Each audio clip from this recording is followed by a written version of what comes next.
Bom, olá, boa tarde. Mais uma aula aqui do nosso curso de Eletrodinâmica Clássica.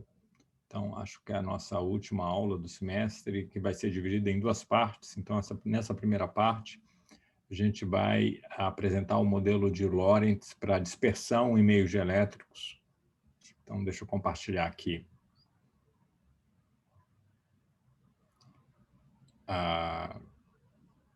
notas. Eu já tenho aqui prontas, né? Então, espero que vocês estejam vendo aqui as notas, né? Esse efeito de dispersão, o significado disso é dependência com a frequência das propriedades dos meios materiais, né? A gente já discutiu isso no contexto dos meios condutores, metais, né? A gente, por exemplo, apresentou o modelo de Drude, né? Que é um modelo para essa dependência com a frequência da condutividade de metais. E isso está ligado ao fato de que eu tenho sempre um tempo de resposta finito, né? A resposta de um meio material ao campo elétrico sempre tem um certo atraso, né? E sempre tem uma memória associada a isso. Então, isso que significa, então, no regime de frequência, eu ter essas propriedades, essa constante dielétrica ou condutividade de um metal, dependerem da frequência. Para o caso de dielétricos, né, essa dependência com a frequência está ligado à dispersão das cores da luz branca quando ela atravessa um prisma, né, refrata duas vezes através de um prisma. Fato de que a constante dielétrica dependa da frequência faz com que o índice de refração também dependa e, portanto, o ângulo de refração dependa da frequência. Então, cada frequência diferente que está misturada aqui na luz branca, ao refratar, né, nessa primeira e na segunda também, ela vai refratar, cada frequência diferente vai refratar num ângulo de refração diferente, né, porque esse ângulo de refração depende da constante dielétrica, e a constante dielétrica é diferente do vermelho e para o azul, né? A gente vai, inclusive, entender essa ordem que está aqui, né? Repara que o azul é mais refratado do que o vermelho, indicando que o índice de refração é maior para o azul do que para o vermelho. Vamos apresentar um modelo para isso, justamente na aula de hoje. E então a gente vai entender por que a refração no prisma, né, ele é capaz de separar as componentes espectrais, né, as frequências que estão aqui misturadas nesse feixe de luz branca. Bom, esse modelo que a gente vai apresentar, né, devido a Lorentz, né, um holandês da virada do século XIX para o século XX. Vou botar o nome dele aqui.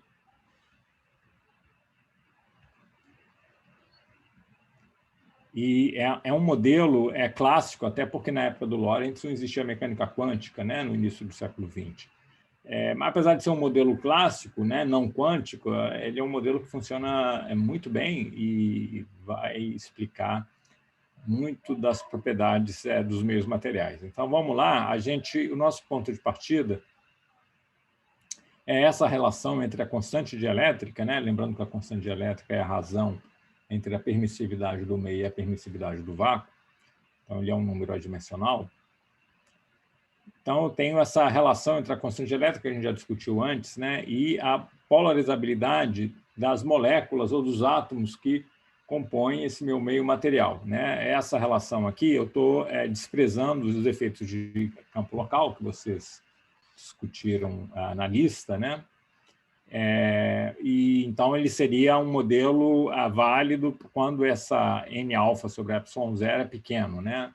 O que seria verdade apenas para gases, né? Apesar dessa limitação, a gente vai ver que a gente vai aprender muita coisa com esse modelo e pode até aprender coisas sobre dielétricos sólidos, como um pedaço, como vidro, por exemplo. Então, aqui, vamos lembrar, né, esse alfa é a polarizabilidade molecular ou polarizabilidade atômica, se for uma molécula, né, vai me dar o dipolo da molécula induzido por um campo elétrico, se for o átomo, né, o dipolo do átomo. E esse N é o número de moléculas ou de átomos, né, por unidade de volume. Aqui aparece a permissividade do vácuo, tá certo? Então, esse alfa sobre epsilon zero ele é um volume, né? Esse n é um inverso de um volume, né? Tá certo? Então, esse cara aqui é adimensional.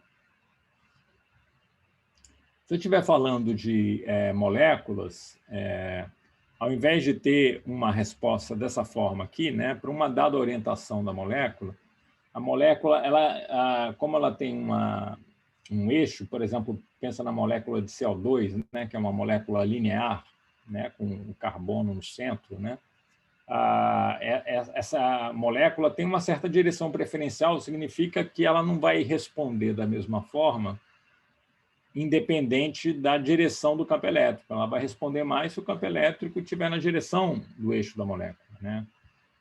Então, essa resposta é caracterizada, nesse caso, não por um escalar, mas por um tensor, né? Por uma dada direção da molécula. E aqui eu estou colocando uma polarizabilidade escalar, eu estou dizendo que o dipolo, então, é paralelo ao campo aplicado, que não é verdade para uma molécula numa dada direção. Entretanto, né, se eu pensar num gás, eu tenho essas moléculas, um gás de CO2, né, essas moléculas de CO2 são orientadas aleatoriamente. Então, se eu quero entender as propriedades do gás, né, não faz nenhum sentido levar em conta essa anisotropia para uma dada orientação de uma dada molécula, porque eu vou ter, essas moléculas vão estar orientadas aleatoriamente, então eu tenho que pensar em termos de média sobre esse ângulo, né, de orientação da minha molécula, né, porque eu vou ter moléculas lá de CO2 orientadas em várias direções, e ao fazer essa média sobre orientação espacial, eu recupero uma resposta isotrópica, né, tá certo? Porque todas as direções de orientação da molécula vão ser equiprováveis, né? Então, aí eu recupero a resposta para uma dada molécula, uma dada orientação não pode ser descrita dessa forma, mas na média, né, sobre várias orientações, pode. E aí o meu dipolo, então, pode ser escrito em termos do campo elétrico. Essa é a relação de resposta linear, né? A gente já escreveu antes, né? Isso aqui é a perturbação, o campo elétrico é a minha perturbação, e o dipolo, que é induzido, né? Porque eu redistribuo as cargas ao aplicar um campo. Do átomo ou da molécula, né? Esse dipolo que é induzido é a minha resposta, e essa resposta é uma resposta linear. Isso é uma aproximação, né? Eu estou fazendo essa aproximação linear, é a minha hipótese de que o meu meio é um meio linear, né? Então, aqui aparece essa função resposta à polarizabilidade, é ela que vai me dar a constante dielétrica, aqui nesse modelo simples em que eu desprezo efeitos de campo local. Então, essa é o tipo de relação aqui de resposta linear que define quem é a polarizabilidade. A polarizabilidade me diz, então, o quão polarizável, né, meu átomo, a minha molécula vai ser, né, o quão grande vai ser o dipolo, né, essa polarização dele, né, que é medida, que é capturada pelo momento de dipolo elétrico, quão grande ele é para um dado valor de campo, tá certo? Qual é a definição do dipolo, né, como momento, né? Momento que caracteriza uma certa distribuição de carga de uma certa região do espaço, né? Então, o momento do dipolo elétrico de uma molécula, de um átomo, eu boto a minha origem, se for um átomo, por exemplo, no núcleo atômico, né? Então, o núcleo atômico de carga positiva não contribui, porque ele está na origem já, e os elétrons vão contribuir com suas cargas negativas, né? Então, esse momento de dipolo elétrico, nesse caso, vai ser a carga de cada elétron, que é menos E, vezes a posição de cada elétron. E aqui eu estou no regime de frequência, eu uso esse índice J aqui para representar os vários elétrons, né, que eu tenho no meu átomo, na minha molécula. E eu vou decompor essa posição RJ, que eu uso maiúscula para Fourier, no regime de frequência, e minúsculo no regime do tempo, né? O RJ minúsculo, a posição do elétron J, posso decompor, né, em componentes cartesianas. Esse K aqui é o vetor unitário cartesiano, né, para K igual a 1 é o X chapéu, para K igual a 2 é o Y chapéu. E aqui estão as componentes cartesianas da posição do elétron J, né? E esse K varia de 1 até 3, dando as 3 componentes cartesianas da posição do elétron J. Então, tem que somar sobre todos esses elétrons que estão aqui, né? Isso define o meu dipolo. Então, vamos ver o que eu obtenho. seguindo o seguinte modelo. Olha, o meu modelo se eu quero obter uma resposta linear, se eu quero que o meu modelo seja linear, eu tenho que escrever uma equação diferencial, eu tenho que escrever um modelo linear para a posição desses elétrons. Foi isso que o Lorentz fez, né, no início do século XX. Então, então a maneira como cada um dos elétrons está ligado ao seu átomo, né, tem que ser descrito por um potencial linear, que é o potencial harmônico, né, ou seja, por uma força linear, uma força dada pela lei de Hooke. Se eu usar uma outra forma de potencial, eu vou ter uma equação diferencial não linear e aí eu vou ter uma resposta não linear. Então, essa hipótese é boa hipótese, né? Porque o meu elétron está ali na vizinhança de uma certa posição de equilíbrio, né? Então, na vizinhança de uma certa posição de equilíbrio, eu sempre posso aproximar o meu potencial por um potencial quadrático, né? Então, a força, portanto, por uma força linear. Então, essa força que está ligando o elétron ao seu átomo vai ser uma força linear, dada pela lei de Hooke, né? Tem uma constante elástica característica que eu escrevo em termos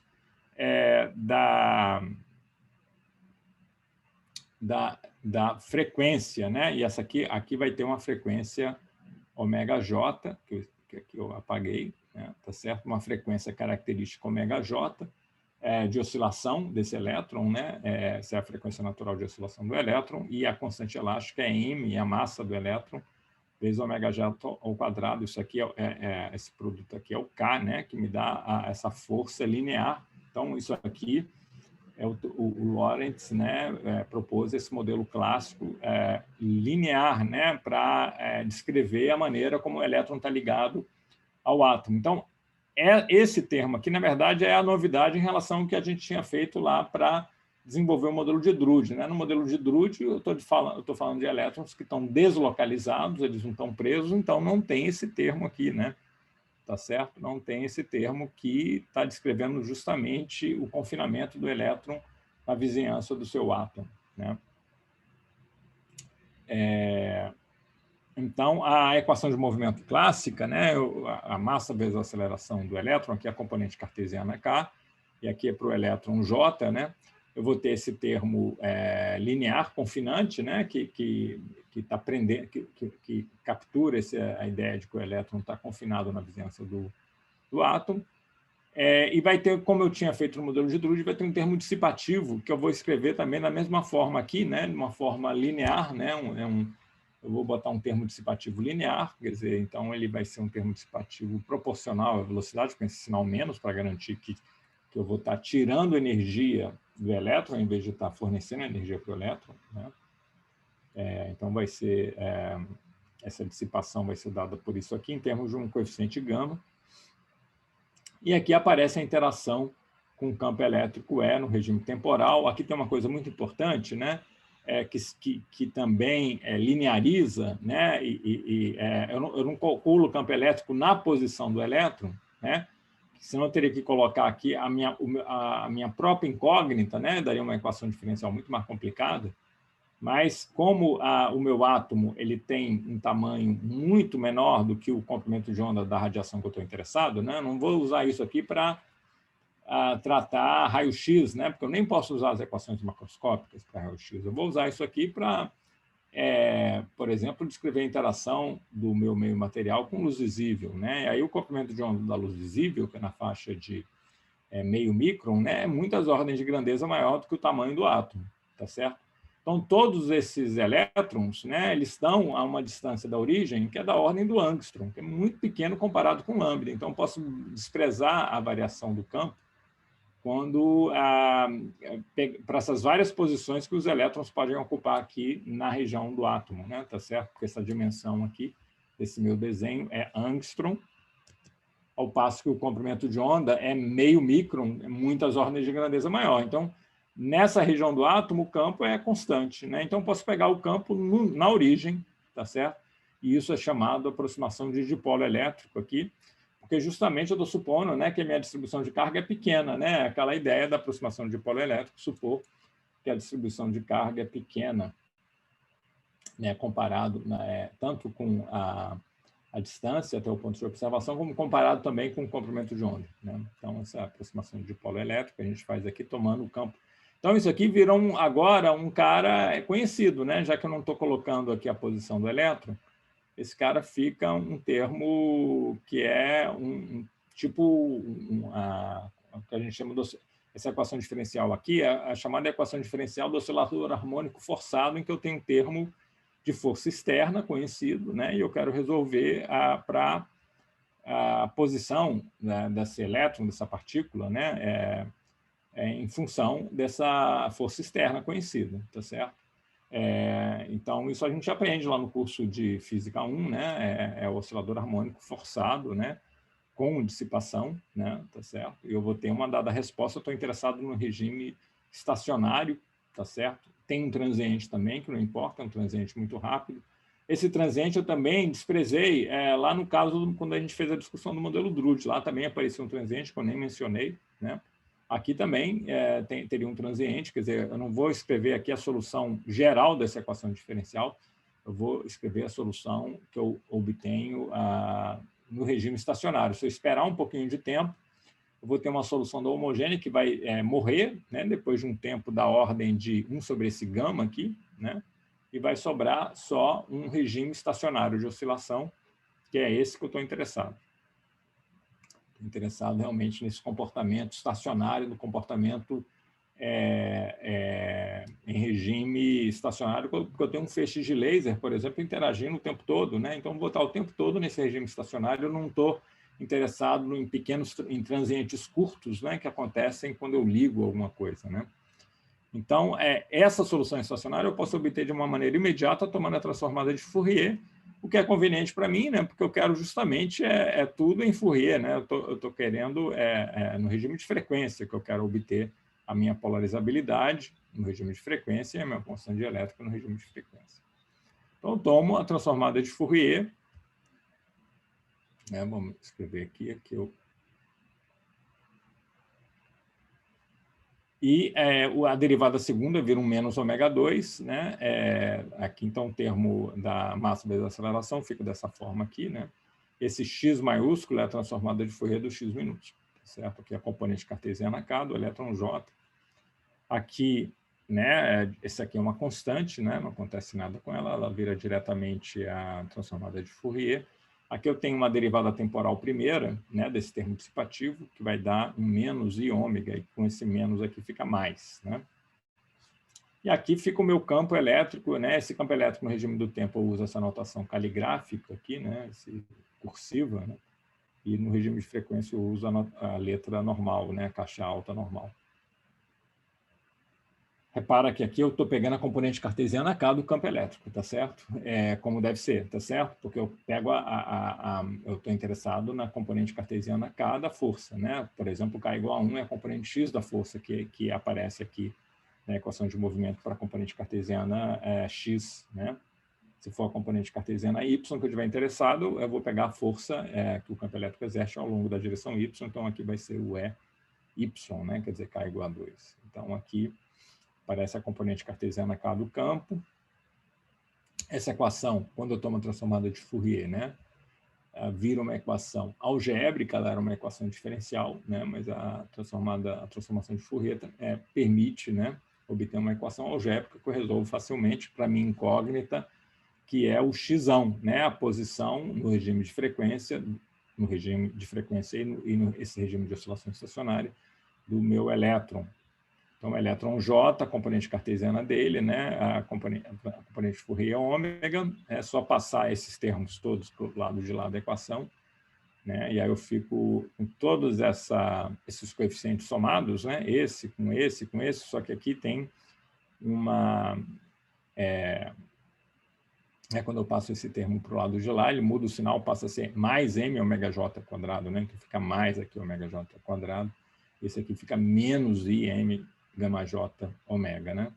Então, todos esses coeficientes multiplicam o xão, eu boto o xão em evidência e eles ficam, então, somados aqui, né?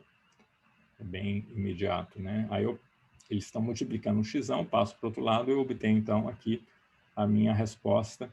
Isso aí é a solução do problema do oscilador harmônico forçado amortecido, que é bem conhecido, né?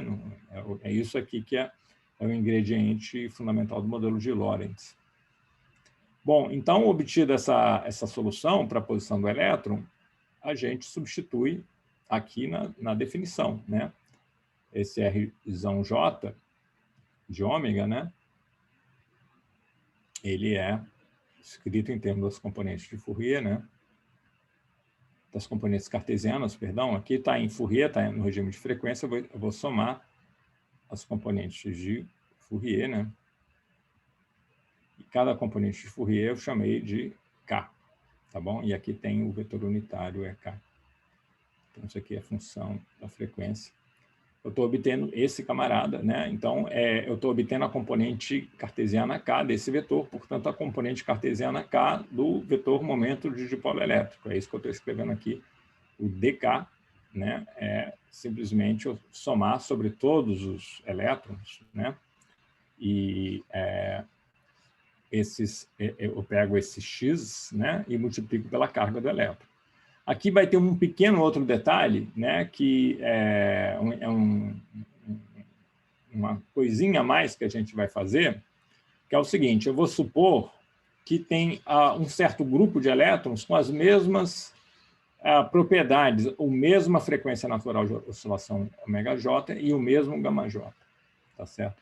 E eu vou agrupar esses elétrons, né, e digamos que eu tenha um certo número F índice J de elétrons, com essas mesmas propriedades. Então, esse J ele deixa de ser o índice de cada elétron, ele passa a ser o índice desses grupos de elétrons que têm as mesmas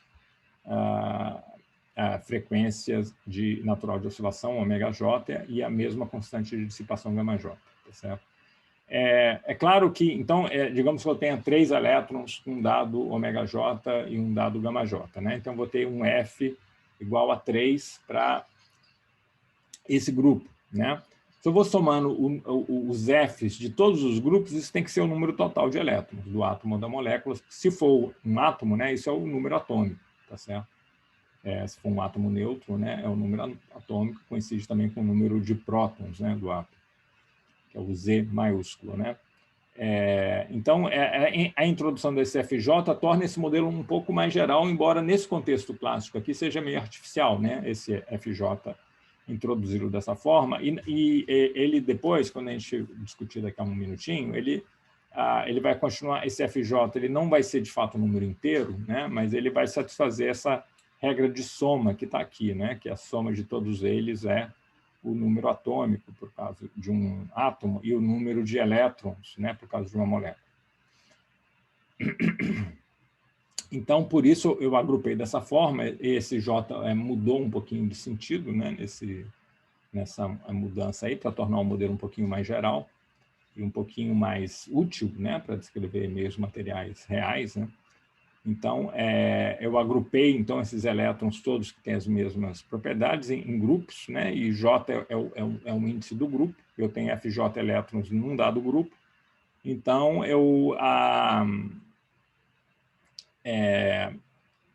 todas essas posições, né, dentro de um grupo são iguais, né? Então, eu acabo só multiplicando por esse número de elétrons dentro desse grupo, né? E somo sobre todos os grupos. Então, é isso que eu faço aqui. Então, tudo que eu faço além de fazer essa organização por grupos, eu também multiplico pela carga. Então, fica esse cara aqui por menos E, vira um E2, né? Fica esse E2 aqui, esse M continua lá, tem um FJ, então eu não mudei quase nada. Eu fiquei com essa expressão aqui para a componente cartesiana do dipolo elétrico. E ela é proporcional à componente cartesiana do campo elétrico da mesma componente cartesiana. Quer dizer, eu tenho uma relação linear, porque minha equação diferencial era linear, um oscilador harmônico, né? E, além disso, isotrópico. Quer dizer, o dk só depende do EK com o mesmo K. Né? Se eu tivesse uma anisotropia aqui, eu teria que ter K'linhas aqui diferentes do meu K que aparece aqui. Tá certo? E aqui eu teria que ter um tensor ou uma matriz, né? Alfa K', né? Mas aqui nesse meu modelo isotrópico, então, isso é isotrópico porque eu estou supondo, né, que essas propriedades aqui desses grupos de elétrons, o ômega-J, a frequência natural de oscilação, e o gama-J, essa frequência característica do amortecimento, da dissipação, elas não dependem da direção, elas independem de K. Então, é aí que eu introduzo essa hipótese de isotropia no meu modelo, né? Então, com isso, eu obtenho uma resposta isotrópica e ela é caracterizada por uma função, por uma suscetibilidade escalar, né? Por esse alfa aqui escalar, ao invés de ser um tensor. Então, aqui, esse cara todo que está aqui, né? É o alfa, né? Vamos anotar aqui um pouquinho. Esse camarada todo que está aqui é o cara que multiplica o campo, né? Esse cara todo que está aqui dentro desse círculo vermelho é o cara que multiplica o campo para me dar o dipolo elétrico, é o que eu chamei de polarizabilidade, né? E é uma função da frequência, né? Tá certo? O fato de ser uma função da frequência quer dizer que o dipolo, né, não responde instantaneamente ao campo elétrico, né? Tá certo? O campo elétrico está variando em geral. No regime do tempo, eu vou ter uma convolução, o que descreve esse tempo de resposta finito, né, do meu átomo, da minha molécula. Ele não vai se polarizar acompanhando o valor instantâneo do campo. Ele vai lembrar do valor que o campo tinha no passado, tá certo? Isso que está relacionado a essa dependência com a frequência aqui, né, dessa expressão. Bom, então agora, com esse alfa em mãos, eu substituo lá na minha relação entre a constante dielétrica e a polarizabilidade, né? Lembrando que aqui é o número de átomos ou o número de moléculas por unidade de volume. Basta, então, multiplicar por n sobre epsilon zero, ainda tem que somar 1 depois, né? Então, eu pego essa expressão aqui, multiplico por n sobre epsilon zero. Aqui esse é 2 sobre m, todos os elétrons, é claro, têm a mesma carga e têm a mesma massa, tá certo? É uma propriedade fundamental dos elétrons, né?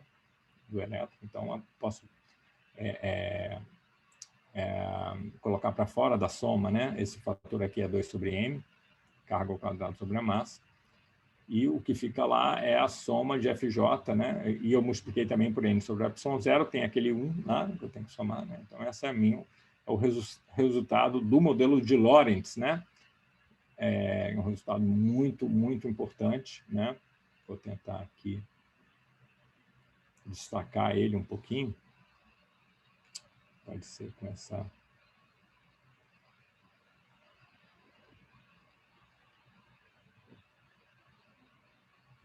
Então, é o resultado do modelo de Lorentz, né? Algum teste aqui a gente já pode fazer imediatamente. Esse epsilon, a transformada de Fourier inversa dele tem que ser real, tá certo? Isso significa que o epsilon de ômega tem que satisfazer essa propriedade aqui, ó. O epsilon de menos ômega tem que ser igual a epsilon de ômega estrela. Isso é uma condição necessária o suficiente para que a sua transformada de Fourier inversa, para que o epsilon no regime temporal seja, que vai dar aquela integral de convolução, né, seja real.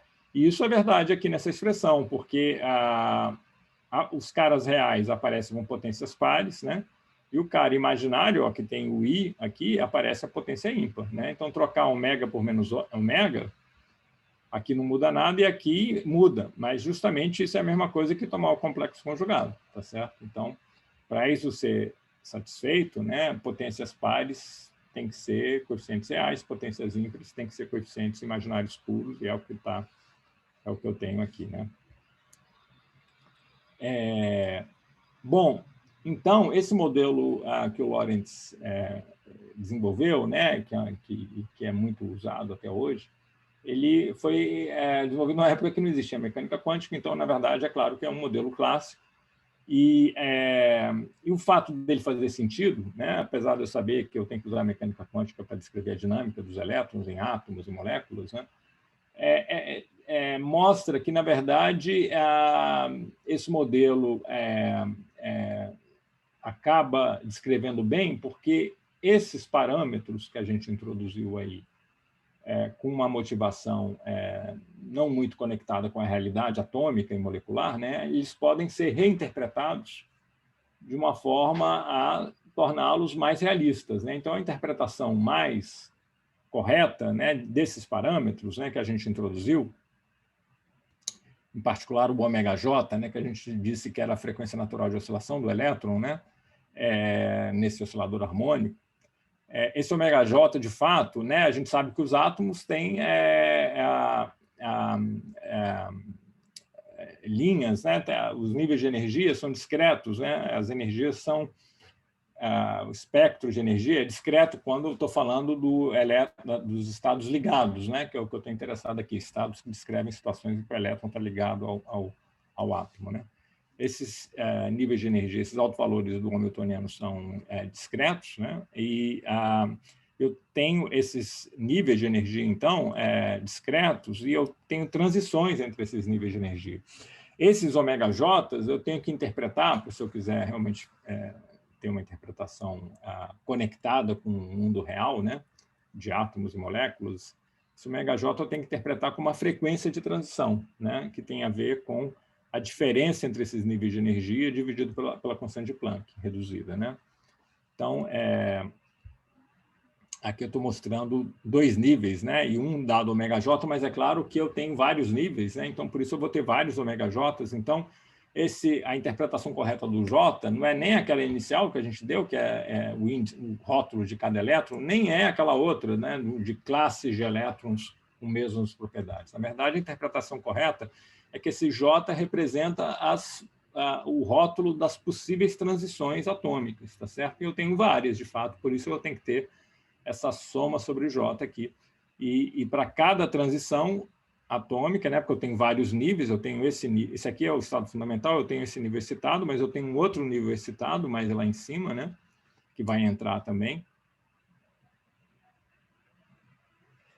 Tem um outro nível excitado, aqui ficou assim, mas tudo bem. E aí eu vou ter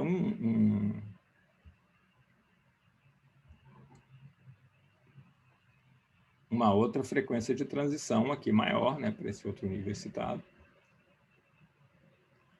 Ômega J', né?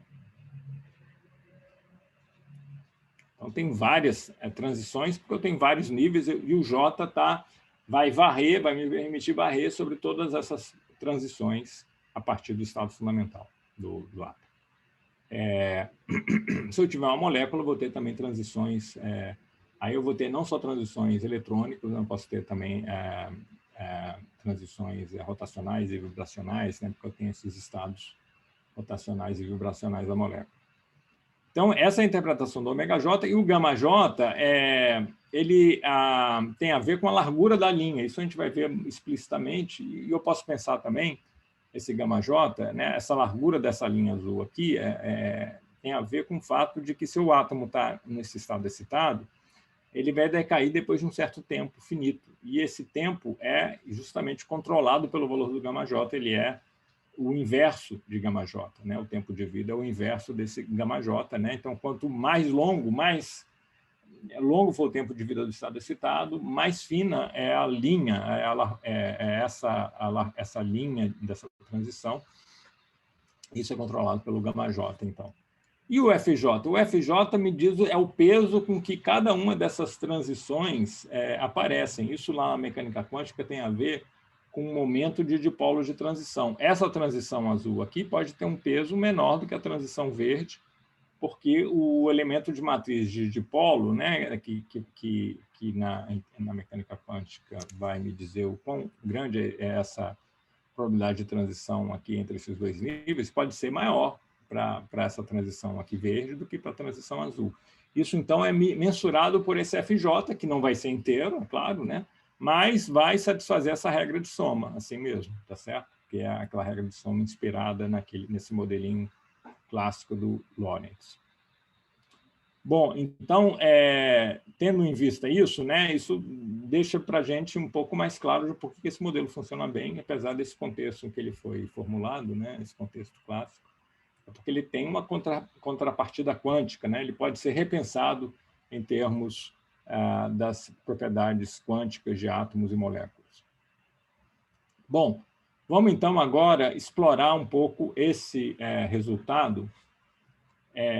E aí eu quero, então, discutir alguns casos limites, primeiro, tá certo? Vamos primeiro discutir um caso que a gente tem comentado muito sobre ele, né, que é o caso de baixa frequência. Né?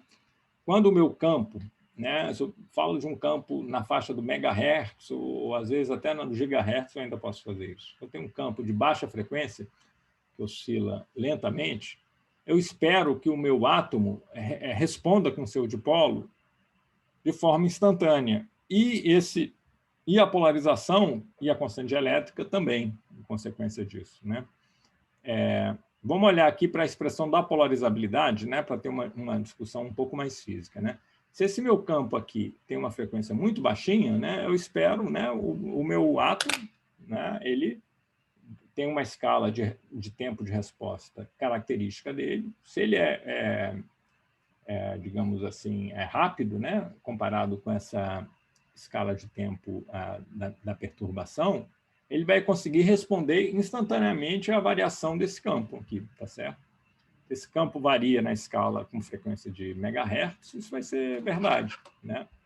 E como é que eu vejo isso nessa fórmula? Essas frequências aqui, ômega j, são todas elas muito maiores do que o megahertz, né? Para um sistema atômico, né, a gente sabe que as frequências de transição são eletrônicas, né? Elas estão ali na faixa do 10 a 14, 10 a 15 Hz. Então, se o meu ômega é gigahertz, né, que é o micro-onda, né, se eu tenho uma frequência de 10 a 9, todos esses ômega j são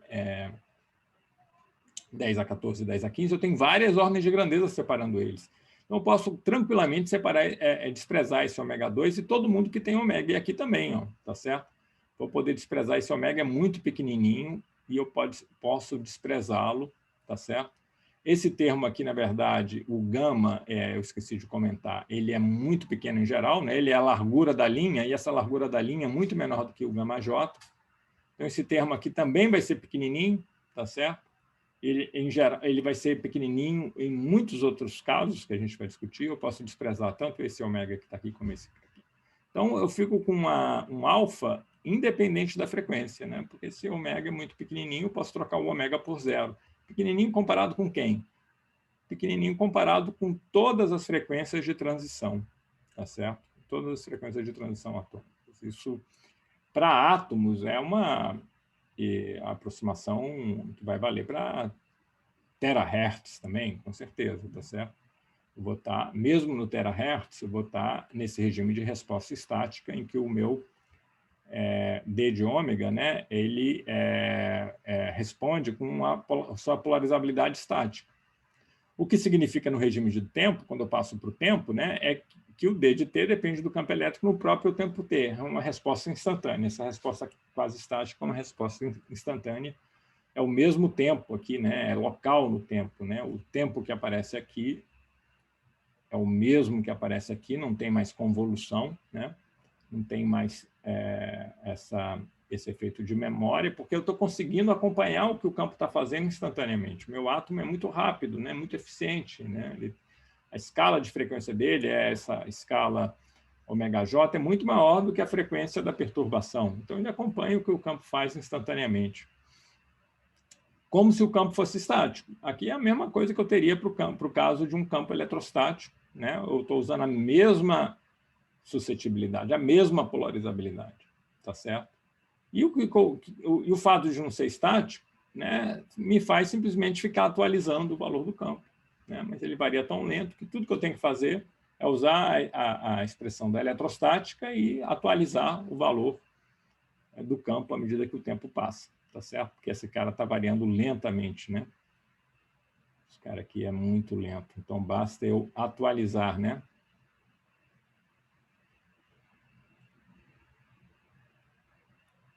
O valor instantâneo. E a minha resposta é instantânea nesse limite quase estático, né? De baixa frequência. Então, o alfa sendo independente da frequência, né, nessa condição aqui, o epsilon também ele vai ter um platô, tipicamente, né, a baixa frequência, um valor constante.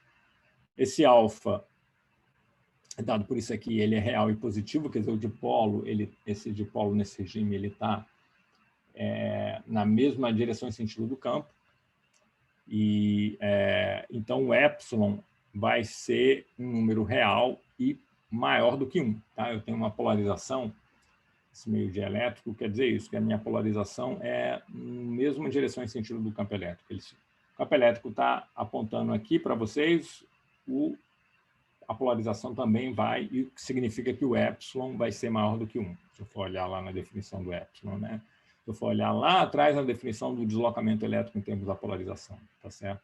Ou seja, o deslocamento, eu vou ter o E mais uma polarização, ambos com a mesma direção e sentido, tá certo? Então, eu somo, né, os módulos. Nesse caso, então, a constante elétrica fica 1 mais um certo valor, que é esse valor quase estático aqui, que leva em conta todas as transições atômicas, né? Eu estou somando aqui sobre todas as transições atômicas, cada uma com seu peso, e esse é o resultado, então, da constante dielétrica estática, mas não só isso, é uma boa aproximação para a constante dielétrica a baixas frequências, né? Vamos discutir aqui agora o limite oposto, né? Vamos fazer uma pausa aqui, discutir o limite em que eu estou agora em outro caso, né? A gente discutiu aqui ômega muito menor do que todas as frequências de transição ômega-J. Vamos fazer o oposto. Vamos agora imaginar que eu tenho uma frequência lá no ultravioleta que seja muito maior do que todas as frequências de transição. Tá certo? E aí, agora é o contrário, né? Esse ômega é muito grande. Se esse ômega é muito grande, o termo dominante aqui é o ômega 2, né? Tá certo? Esse ômega J é muito menor do que o ômega 2. Esse aqui vai ficar bem menor também, até porque o gama J, como eu falei para vocês, é pequeno, e também porque ele é um termo linear, né, em ômega. Então, esse ômega 2 aqui, ó, vai ser o cara dominante. Então, aqui eu fico com uma dependência em frequência. Eu fico com esse FJ lá, eu desprezo o ômega J ao quadrado e desprezo esse termo aqui também. Então, eu fico com esse 1 sobre ômega 2, né? Claramente, é o que vem daqui, tá certo? E o que fica lá dentro? O que fica lá dentro, repara, esse ômega 2 aqui, eu posso tirar para fora da soma agora, né? Porque ele está sozinho no denominador. Então, agora eu posso colocá-lo em evidência, né? Para todas as transições, é o mesmo ômega 2 que vai ter aqui, porque esse cara não importa mais, né?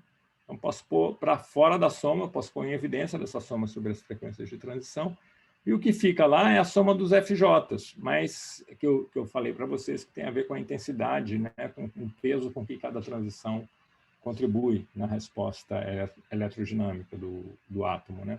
Essa soma dos FJs é o número atômico, é o número de elétrons numa molécula.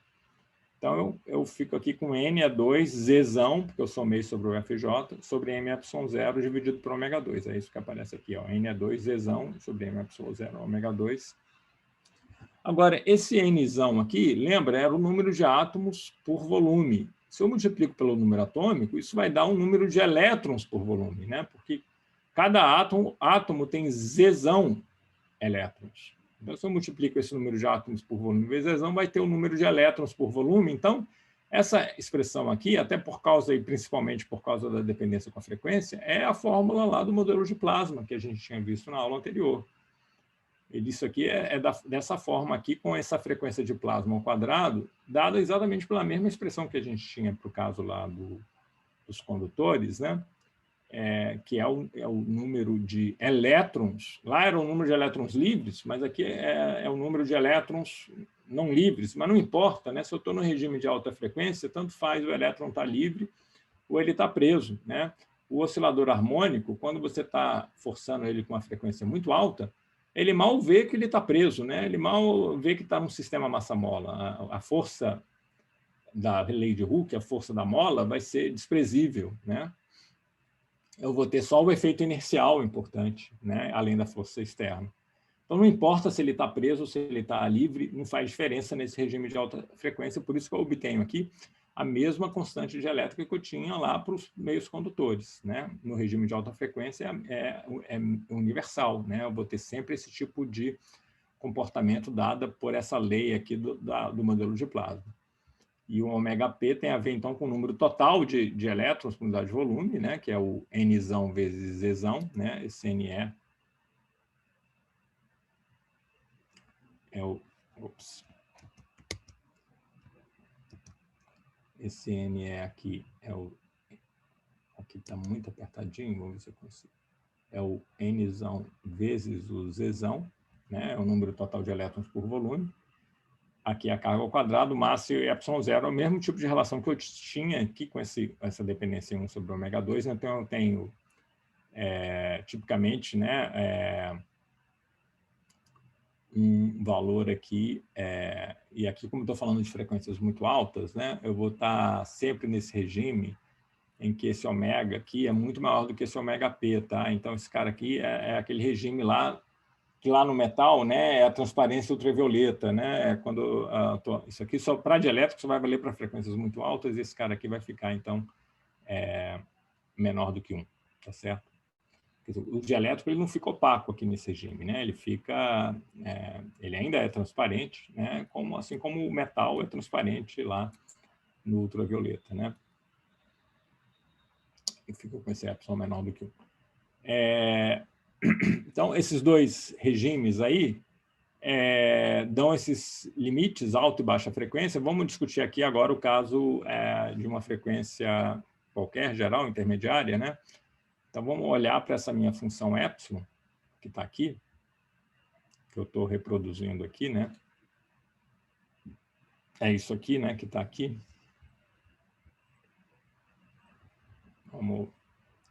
O epsilon é isso aqui, né?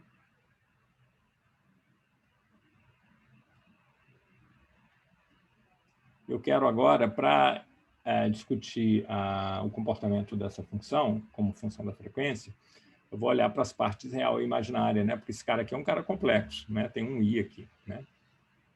Então, vou obter a parte real e a parte imaginária dessa constante dielétrica.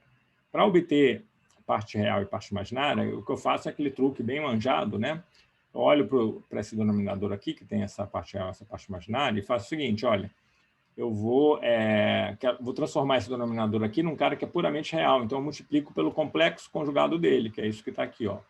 Mas para não alterar o valor, eu multiplico o denominador por isso, pelo complexo conjugado, mas multiplico o numerador também pelo complexo conjugado. Quer dizer, eu estou multiplicando isso aqui por 1, né? Esse cara que está aqui é 1. Então, isso é um truque bem conhecido aí de números complexos que a gente aprende, né? Então, esse cara aqui, ó, é 1, eu posso multiplicar por 1, tá certo?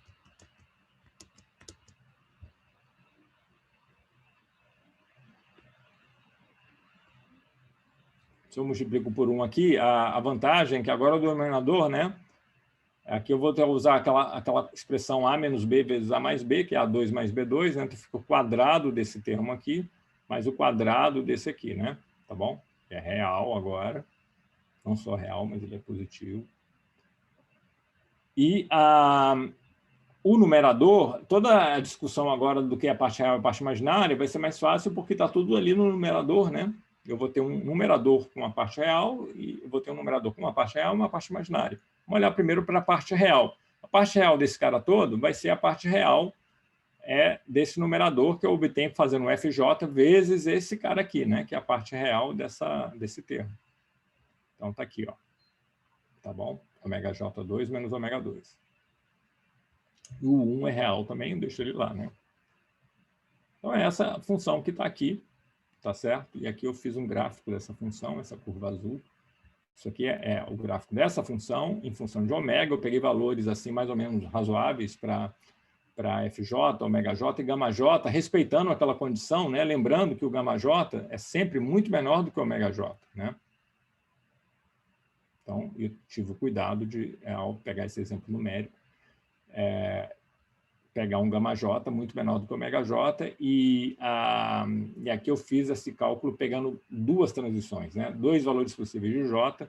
Então, tem J igual a 1, J igual a 2, e o J igual a 1 tem essa frequência de transição ω1, que está bem aqui, ó. E o J igual a 2 tem a frequência de transição ω2, que está aqui. E eu peguei valores para γ1 muito menor do que ω1 e γ2 muito menor do que ω2, tá? Eu vou explicar um pouco por que tem essa forma, essa curva, dá para entender um pouco, né? Olhando para essa expressão, dá para a gente entender. Primeiro, vamos discutir as coisas que a gente já viu, né? O limite baixa frequência e o limite alta frequência. O limite baixa frequência é aqui, né? Vamos... o limite de baixa frequência é essa parte aqui. Essa parte aqui que ainda está mais ou menos constante, é um valor acima de 1, né? Tá certo? Tem esse platôzinho aqui, né? Se eu fosse olhar numa escala log, eu ia ter essa sensação de que esse cara aqui é maior, mais extenso, é um platô. Para frequências muito menores do que ω1 e ω2, né? Essa regiãozinha aqui, eu tenho um cara constante, real e maior do que 1. Ele é real porque a parte imaginária a gente vai ver é zero nessa região. Tá? Não tem parte imaginária aqui, a baixa frequência, é muito pequeno. Então, ali maior do que 1, né? Está aqui o valor a baixas frequências, né? Esse cara aqui, eu falei que esses FJ são todos positivos, né? Então, esse cara aqui é um cara positivo, né?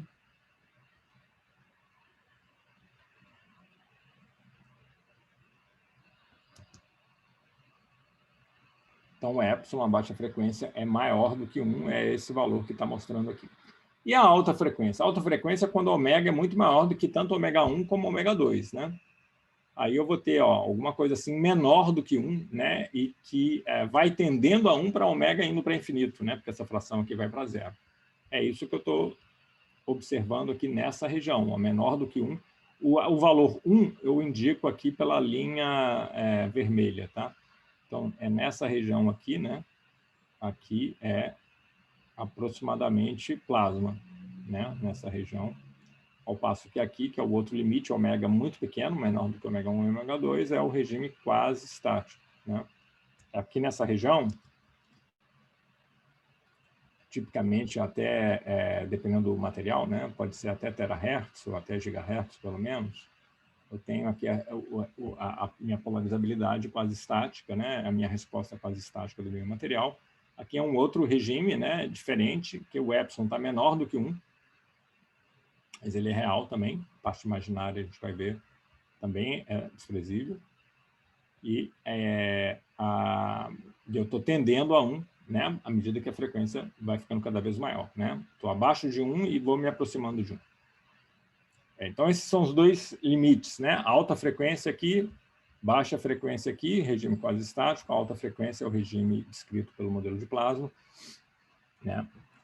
E no meio do caminho? Bom, no meio do caminho, aí que eu quero, então, entender o que está acontecendo, né? Mas antes de entender de uma maneira assim, mais com as mãos, né? Como é que é? Vamos acreditar primeiro que eu fiz esse gráfico corretamente e vamos mostrar aqui, né? Que, olha, esse meu epsilon, ele de fato é uma função crescente da frequência em quase todo lugar, né? Em particular aqui, né? Que eu já tinha discutido, aqui, né? Aqui, ó. Em quase todo lugar, a derivada, e aqui nessas regiões, a parte imaginária do epsilon é desprezível, tá? Então, o epsilon é não só nessas regiões que eu estou assinalando aqui, e aqui eu posso ir até um pouco além, né? Posso ir até mais para cá, né? Em todas essas regiões, eu tenho um epsilon real e a derivada dele é positiva. Vocês estão vendo, olha, é suave, né? Não é uma derivada gigante, né? Mas o epsilon cresce com a frequência. Se o epsilon cresce com a frequência, o índice de refração, que é a raiz de epsilon, também cresce com a frequência, né? Isso implica, né, que o n, que é o raiz de epsilon, índice de refração, também vai ser uma função crescente da frequência.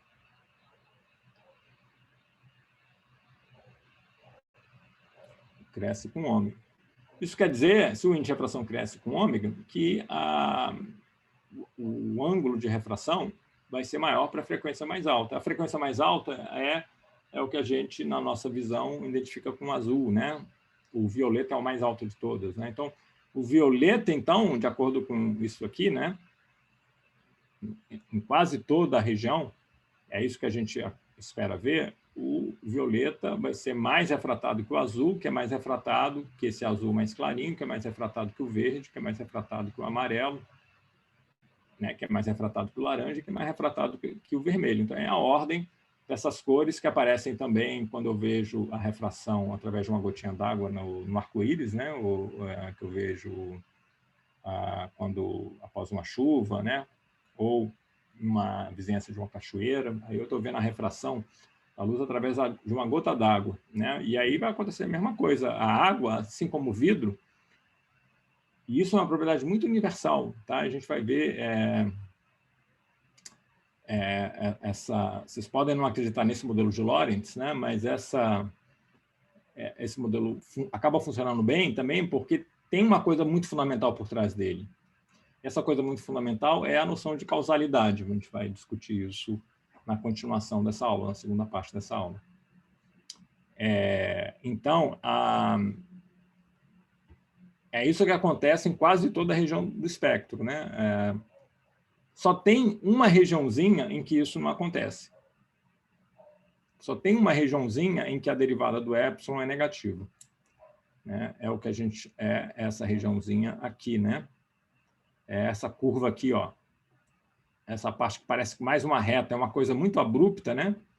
Então, aqui, que é uma região muito estreita, e a largura dessa região é da ordem do gama, justamente, nessa região aqui eu tenho o que a gente chama de dispersão anômala, né? Anômalo quer dizer diferente, aqui também, né?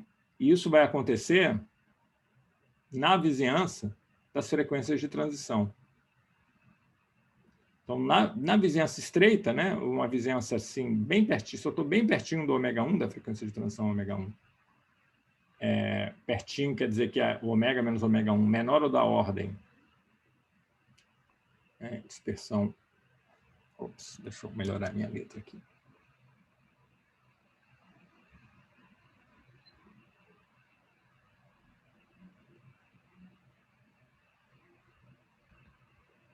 Quando o depsilon de ômega é negativo, aí o índice de refração também vai decrescer com a frequência, não teria essa ordem das cores, né? Teria a ordem inversa.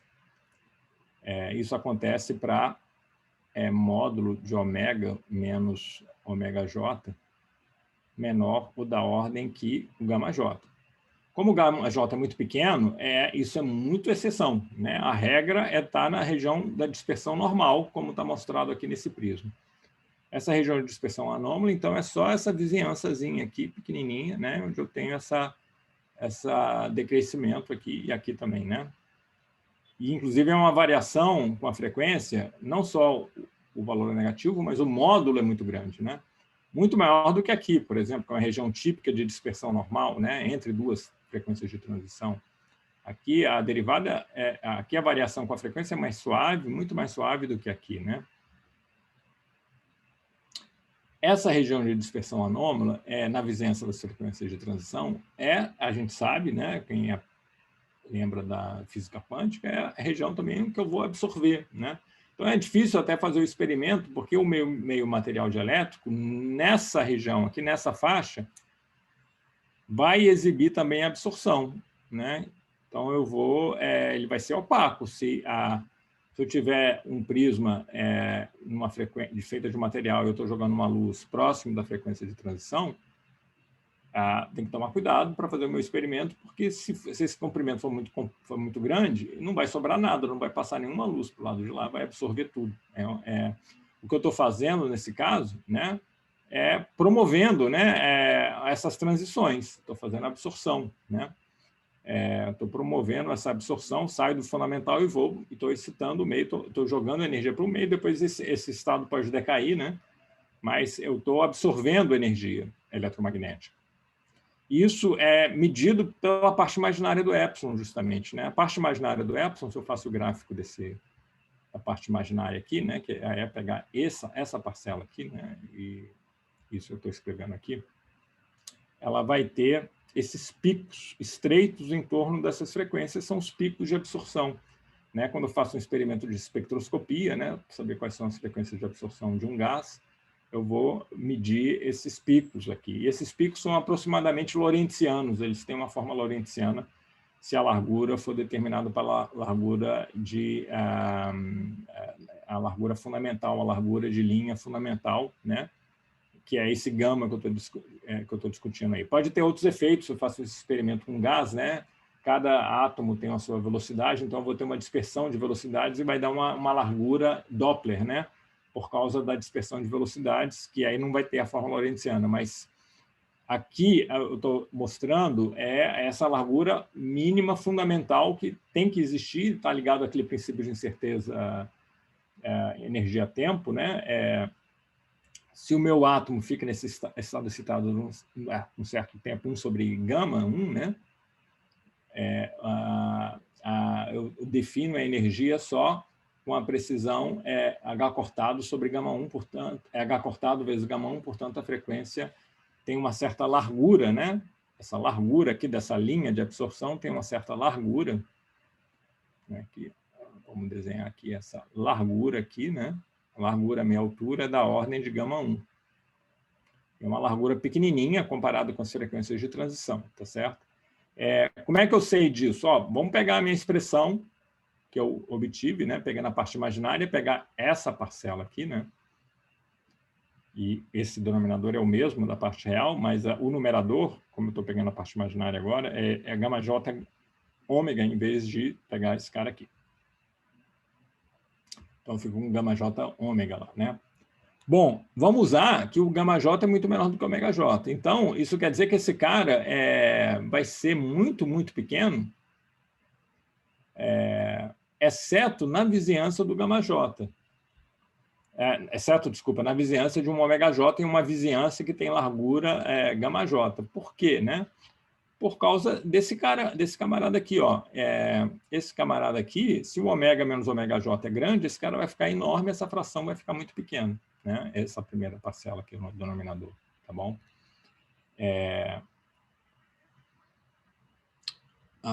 Isso não acontecia na parte real, porque a parte real, esse mesmo cara aparece no numerador também, né?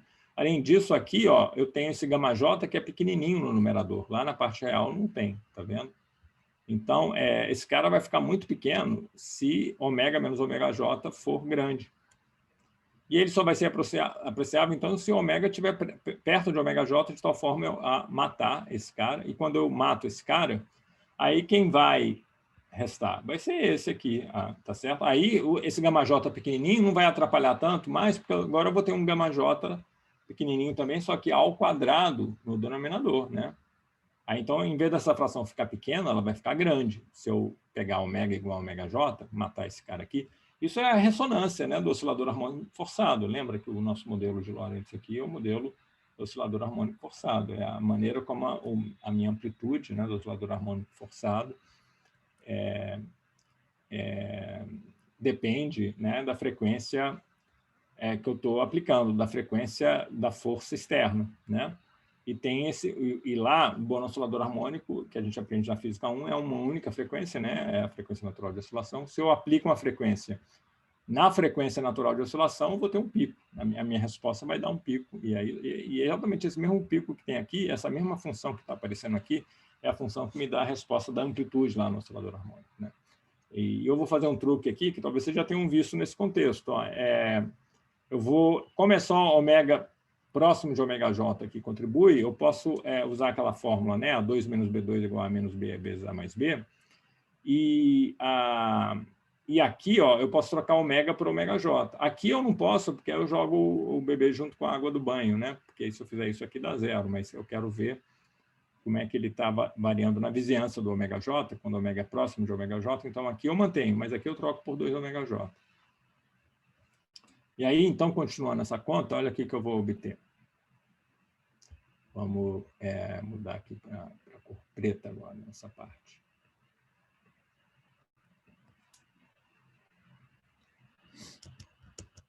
Eu vou obter o seguinte, a gente vai ver. Né, tem esse pré-fator aqui.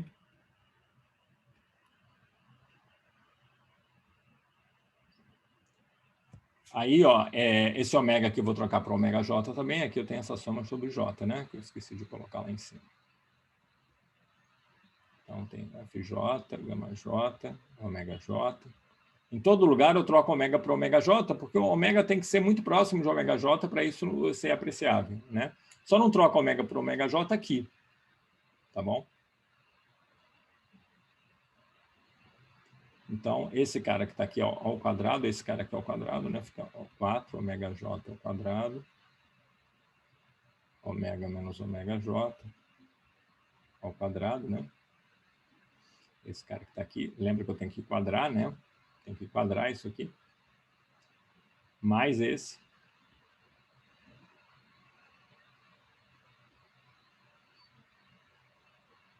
E eu vou trocar também ômega para ômega J aqui. Então,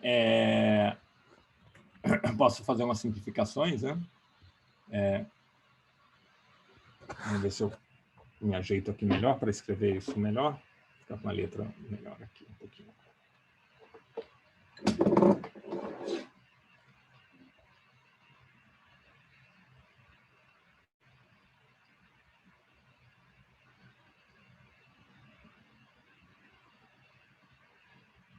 Então, aqui esse ômega J ao quadrado, vou botar esse ômega J ao quadrado aqui para cima, vai ficar FJ, gama J, sobre ômega J, né?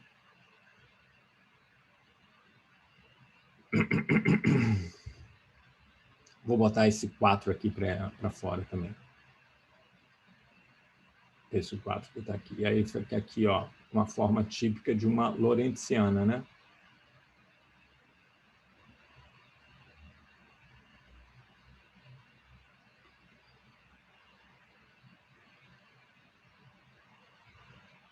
Aquele 4 aqui, né?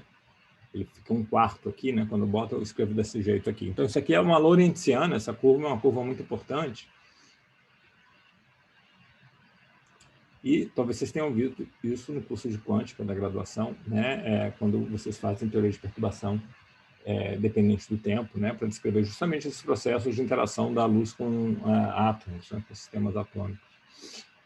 Então, isso aqui tem uma largura a meia altura, que é justamente γJ sobre 2, né? Então, a largura total é γJ, como eu falei. Esse γ1 aqui é a largura que eu tenho a meia altura, né? Então, esse desenho aqui não está... A meia altura aqui seria mais ou menos por aqui, né?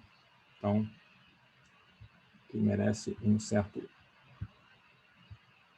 Eu pego a altura máxima, né? Que dá aqui mais ou menos 1,8, divido por 2, 0,9, né? Aqui está a largura que eu tenho aqui, seria o γ1, né?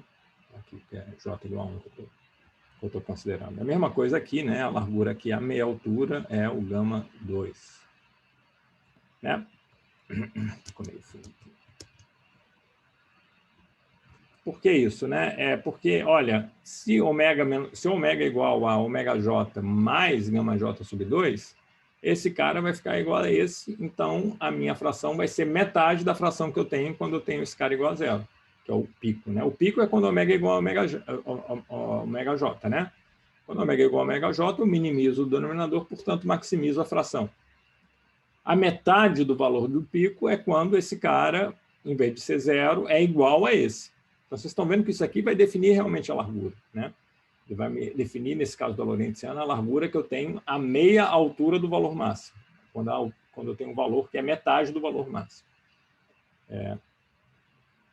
Então, γJ é, de fato, a largura a meia altura.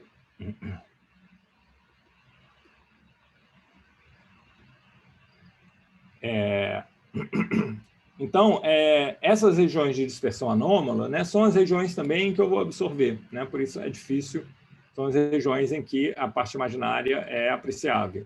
Então, são regiões difíceis de... Se eu quero fazer um efeito se eu quero observar uma região com muita dispersão, eu posso olhar essa região aqui próximo da frequência de ressonância, mas ainda não exatamente na região de dispersão anômala, né? Aqui eu já tenho uma derivada que vai crescendo muito, né? Eu vou ter muito mais dispersão aqui do que eu tenho aqui, né? Tá certo? Aqui a derivada é bem menor. Vamos entender, só para terminar essa aula, por que essa curva tem essa forma, né? Aqui a curva da parte real agora. A gente entendeu bem a parte imaginária, né? E a gente viu que a parte imaginária pode ser aproximada por uma soma de picos lorentzianos, né? Um pico lorentziano para cada frequência de transição, com a sua largura, meia altura característica, né?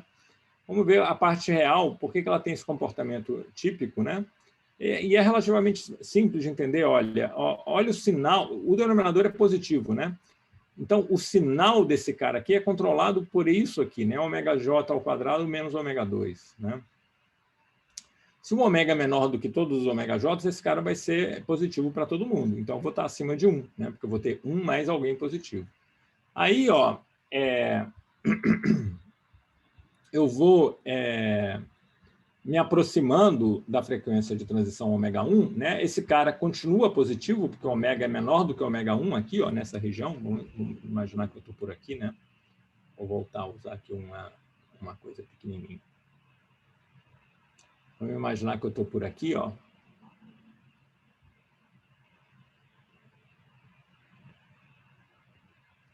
Eu estou mais ou menos por aqui, né? Eu tenho ômega menor do que ômega1, então isso é positivo. Eu ainda estou com esse cara maior do que 1, mas ele vai crescendo. Por quê?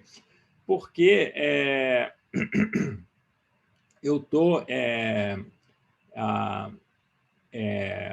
matando, né? Olha, estou matando esse cara. Quer dizer, na verdade, eu posso até aproximar isso por 1 mais... acho que eu vou voltar a escrever com esse aqui.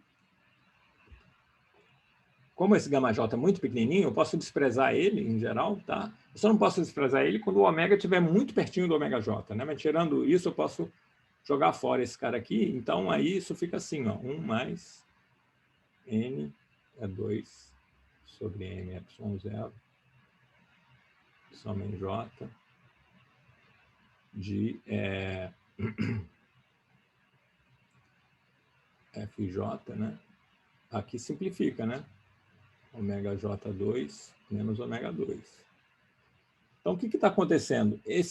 À medida que o ômega vai aproximando do ω1, esse denominador vai ficando cada vez menor, cada vez menor, cada vez menor, isso vai crescendo, tá certo? Vai crescendo, crescendo, crescendo. Espero que vocês estejam vendo aqui o meu cursor, ó. Eu vou seguindo aqui, esse cara vai crescendo, né? À medida que o ômega vai se aproximando de ω1, tá bom?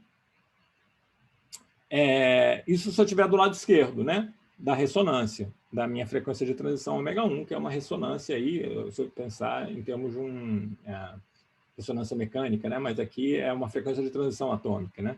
Então, isso eu vou crescendo aqui para ômega menor do que ω1. Se eu estiver do lado de lá, ó, aqui, do lado de lá, eu tenho ômega maior do que ω1. Esse cara é negativo, então, na verdade, eu estou com um valor abaixo de 1 aqui do lado de lá, né? E está variando também bastante fortemente aqui, né? Tá certo? Do lado de lá.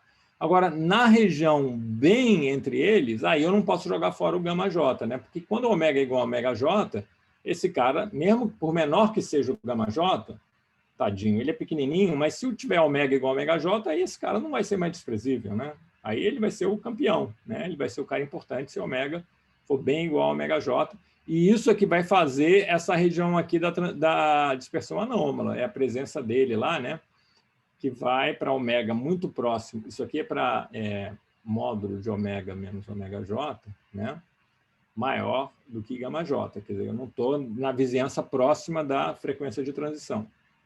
Mas se eu estou na região da frequência de transição, aí eu posso fazer uma aproximação semelhante àquela que eu fiz para a lorentziana para obter essa curva aqui passando pelo zero, né? Ele não vai passar exatamente pelo zero, dá para ver daqui, né? Quando o ômega é igual, ele vai passar para uma dada, a contribuição de uma dada de frequência de transição vai passar por um zero, né? Porque quando o ômega é igual a ω_j, isso aqui dá zero, né? O numerador dá zero, então esse cara dá zero, a contribuição do j é igual a 1. Mas tem ainda a contribuição do j2. Então, aqui não é exatamente 1 o valor, né? Porque tem a contribuição do j igual a 2, que é uma contribuição quase estática, né? Do j igual a 2, que esse ômega aqui é muito menor do que o ω2, né? Mas a contribuição do j igual a 1 vai passar por um zero, né? Então, esse cara vai crescendo aqui, vai crescendo, crescendo, mas tem uma hora que esse cara deixa de ser desprezível, passa a ser importante. E aí, o que acontece exatamente na frequência de transição? Eu posso olhar aqui diretamente ó, no numerador, eu vejo que esse cara dá 0, né? Então, eu venho aqui para um 0. Pelo menos a contribuição do J igual a 1. Bom, vou ficar por aqui. Essa aula já se alongou bastante e vou talvez fazer uma segunda parte, vocês fiquem atentos aí, talvez eu grave isso amanhã, sobre relações de dispersão, que são aquela questão muito fundamental que está por trás dessa relação ó, entre parte real e parte imaginária que a gente está vendo aqui no modelo de Lorentz. Isso é muito mais geral do que parece, essa relação entre parte real e parte imaginária, porque tem as relações de dispersão, então tem essa questão da causalidade por trás dela e as suas relações de Kramers-Kronig, também chamadas de relações de dispersão. Então, esse vai ser o último tópico visto aqui no curso e eu vou tentar postar uma aula ainda para a gente discutir na terça. Ok, tchau então.